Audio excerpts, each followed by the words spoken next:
오늘 본문은 어제 나누었던 13절, 14절과 연결된 예레미야의 경고를 담고 있는 본문입니다. 예레미야는 요한안과 그를 따르는 사람들이 애굽으로 도망가려는 이유를 언급합니다.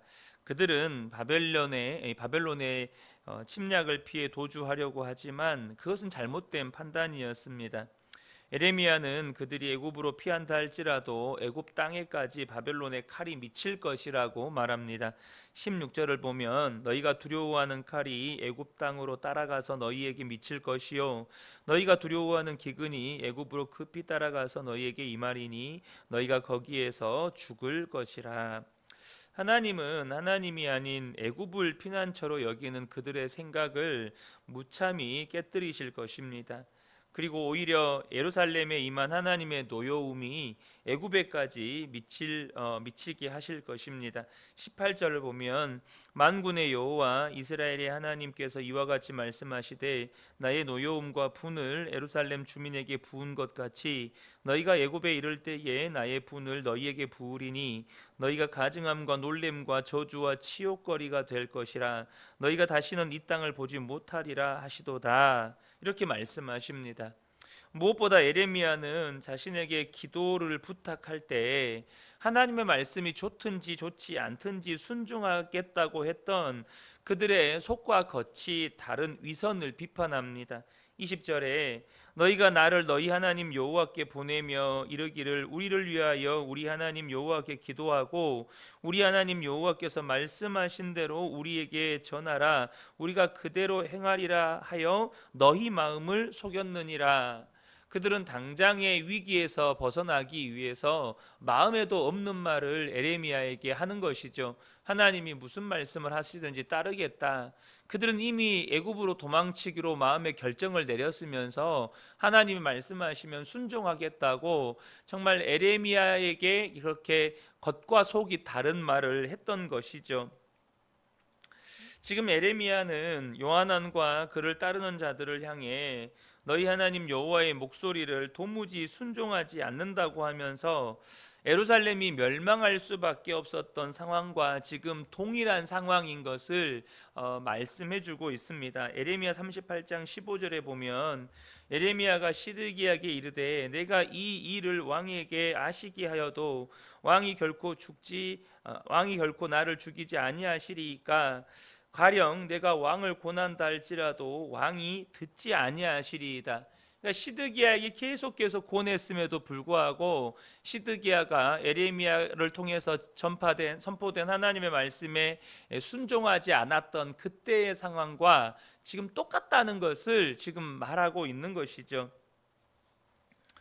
예레미야는 지금 하나님을 의지하지 않고 애굽을 의지하여 애굽으로 피신하려고 하는 요한안과 그 무리들에게 심판을 경고하고 있습니다. 내려가지 말라는 명령만 아니라 내려갈 경우에 맞이하게 될 참혹한 결과에 대해서도 말씀하고 있습니다.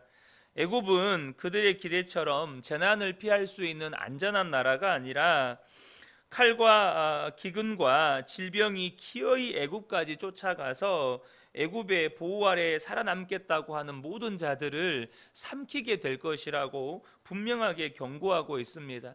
그러니 애굽은 피난처가 아니라 애굽으로 피난하게 되면 도리어 그들의 무덤이 되는 것이죠.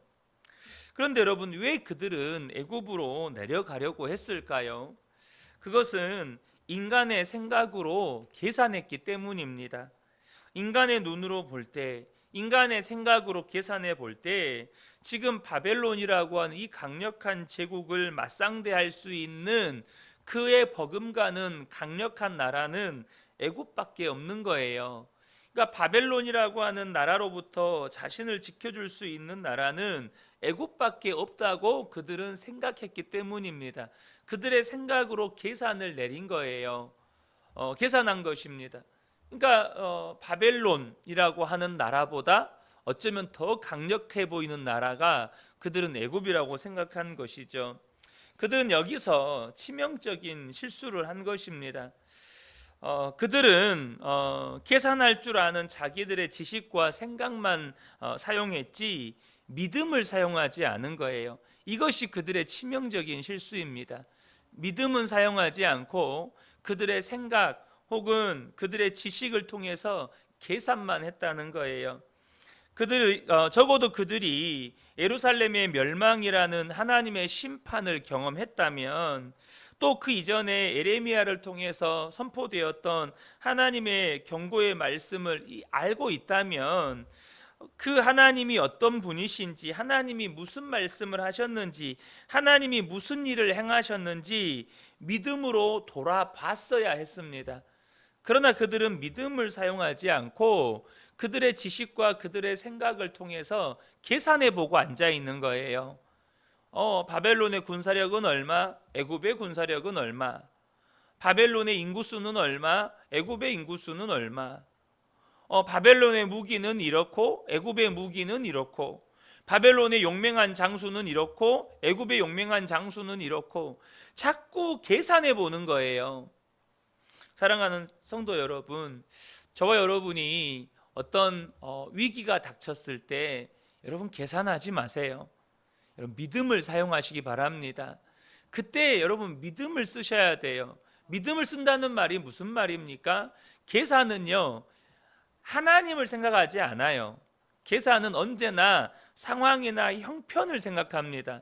상황이나 형편 속에서 내 이성적인 판단을 가지고 돈이 얼마가 있냐, 내가 할 수 있는 일이 뭐냐, 혹은 누가 나를 도와줄 수 있냐, 나를 도와준다면 그들은 얼만큼 도와줄 수 있냐, 그것으로 인해서 어떤 결과가 나올 것이 예측이 되냐, 이게 다 계산이에요.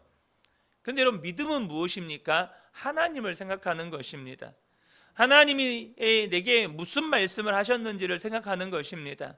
또 하나님이 내게 어떤 일을 행하셨는지를 생각하는 거예요.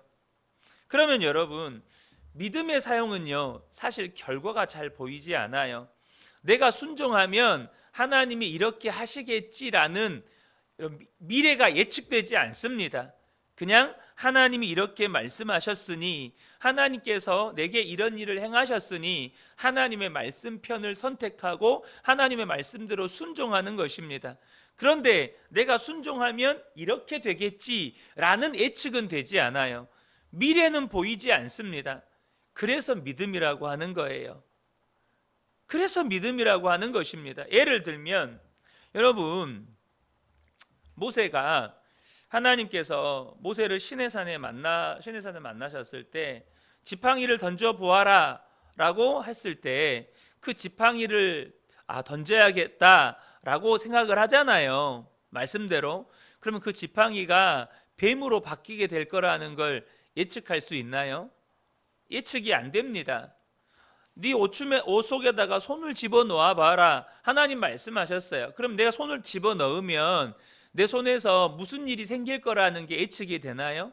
예측이 안 됩니다. 손을 빼봤더니 손에 나병이 생긴 거예요. 다시 넣어봐라, 넣었어요. 무슨 일이 생길지 예측이 됩니까? 넣어서 빼봤더니 손이 다 나은 거예요. 여러분, 믿음이라고 하는 건 하나님의 말씀을 듣고 순종하는 것까지지 그 결과는 예측할 수 없습니다. 그래서 그냥 하나님만을 신뢰하는 거예요. 하나님을 믿는 거예요. 하나님은 선하시다, 하나님은 완전하시다, 하나님 반드시 나를 구원하신다, 그것을 믿는 것입니다. 여러분, 계산하지 말고 믿음을 사용하시기를 축복합니다. 위기의 상황에서 여러분 계산하지 마세요. 하나님을 믿는 것입니다. 하나님의 뜻을 끝내 무시하다가 예루살렘에 재난을 당한 것을 생생하게 보고도 그들은 또 똑같은 길을 고집을 합니다. 애굽으로 내려가지 말라는 명령은 바벨론을 통한 그 심판을 수용하라는 말과 똑같은 말입니다.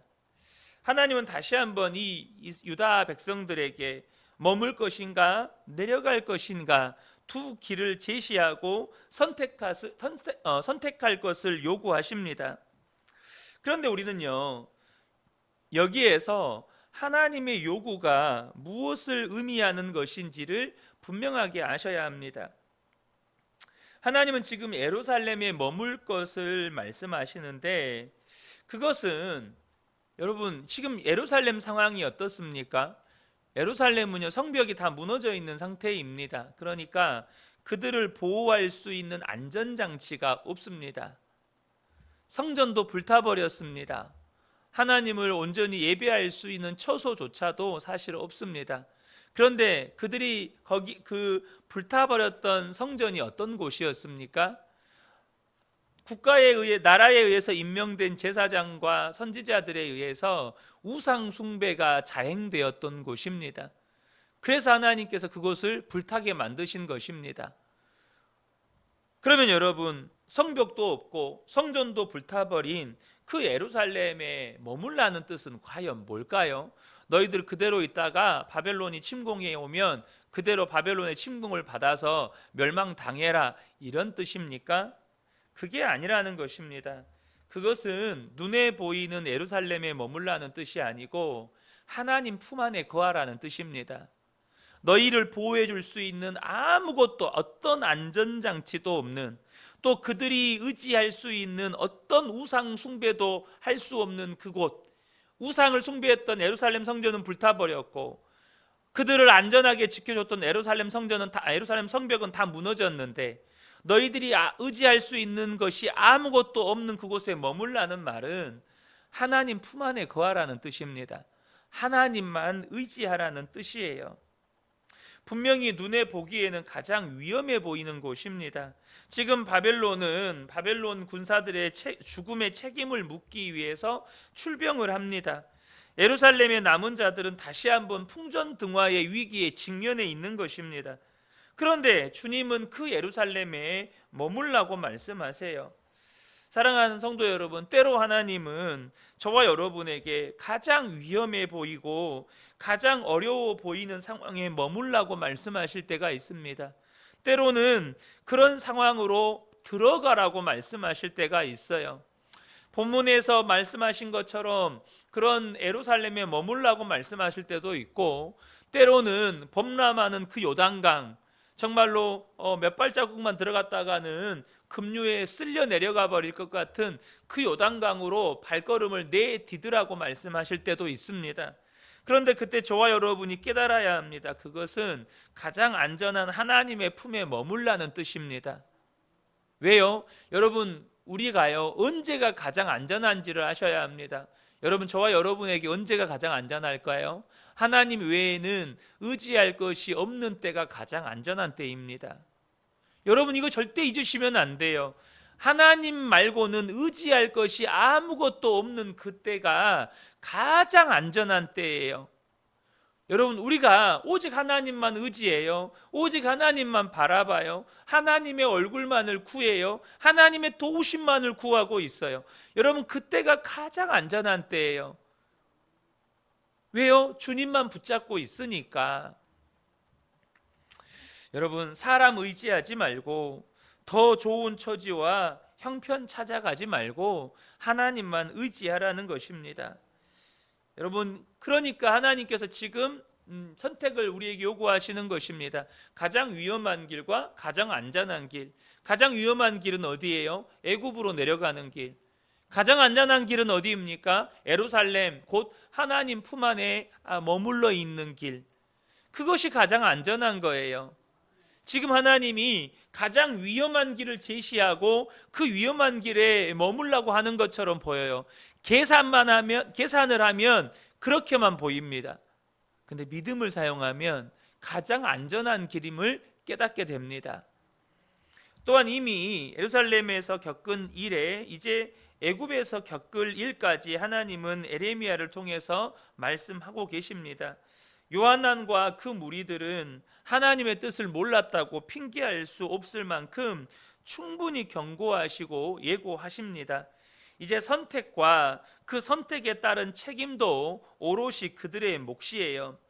교회를 섬기고 성도님들을 섬기다 보면 정말 답답한 경우를 경험하게 됩니다. 제가 얼마 전에도 그런 말씀을 드렸는데, 어떤 성도님이 상담을 요청해 올 때 정말로 답답한 경우가 이미 모든 것을 결정하고 와서 상담을 하는 경우예요.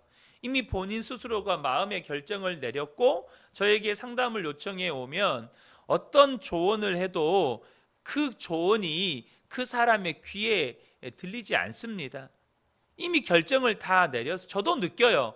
이분은 이미 결정을 다 내렸고 내가 어떤 조언을 해도 듣지를 않고 계시구나. 내가 어떤 조언을 해도 자기가 결정한 대로 하시겠구나. 이게 사실 느껴집니다.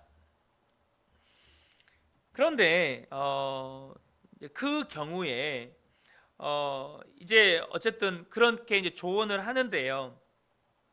그럼에도 불구하고 어떤 분은 조언을 따르는 경우가 있고요. 어떤 분은 자기의 생각대로 하는 경우가 있습니다. 그런데 이렇게 하나님의 말씀을 따르지 않고 자기의 결정을 고집하시는 분들은 그 결정이 그러니까 자기 고집이에요. 자기의 소위 말해서 계산해서 결정을 내린 거예요. 그러면 열이면 열 시험에 들거나 영적인 침체에 빠지게 되는 경우를 보게 됩니다. 그런 경우를 보게 돼요. 그리고 나서는 하나님을 원망하죠. 이게 더 답답한 것입니다. 본인이 하나님의 말씀대로 선택하지 않고 자기의 어떤 결정대로 선택을 해놓고 이제 일이 잘 안 되거나 상황이 잘 안 풀리면 시험에 들거나 영적인 침체에 빠져들게 되는데 그때 가서 하나님을 원망한다는 것입니다. 본인이 하나님의 말씀을 따르지 않고 자기 결정을 고집했으면서 생각대로 일이 안 풀린다고 그렇게 하나님을 향해서 원망하는 것이죠. 그러므로 저와 여러분에게 반드시 되어져야 하는 믿음의 훈련이 하나 있습니다.